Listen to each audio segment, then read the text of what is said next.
Kung maaprubaran ang propestong bill sa Senado asin Kongreso na isibog ang barangay asin sangguni ang kabataan election sa taon 2028, apektado kaini ang pagsabay kuta na kan plebisito na gibuhong highly urbanized city ang Naga sa maabot na Nobyembre 2. Daipig-uyunan ni Alcalde Leni Robredo ang pag-oktaba kan BSKE, alagad may BSKE man umayo, kaipuhan na madagos ang plebisito. May report si Joel Solina. Nakabangon ang pag-oktaba asin pagsibog kang nakatalaang barangay SK election sa bulan kan Nobyembre 2026.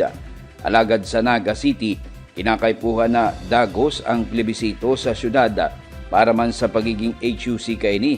Como nagkaigwasan na ning diit na extension sa time frame kaini na 120 days o sa bulan kuta na kan Setyembre matapos na maideklara kang presidente ang pagiging HUC kang siyudad ng Naga. Basado sa Republic Act No. 7160 o bistado sa Local Government Code of 1991, alagad isasabay na sa naini sa barangay SK election sa Nobyembre 2 nga ring makamenos sa gastos.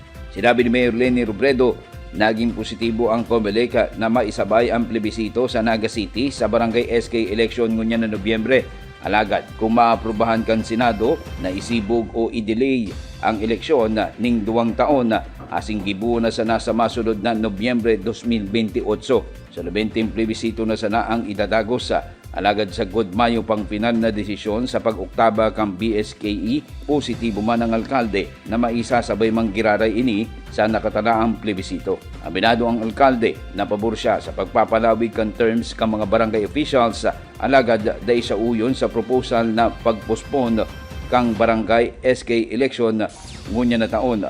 Urog na nakatalaan na isabay digdi ang nasambitan ng lakdang o plebisito para makapagdesisyon ang mga taga-syudad ng Naga sa pagiging HUC kaini.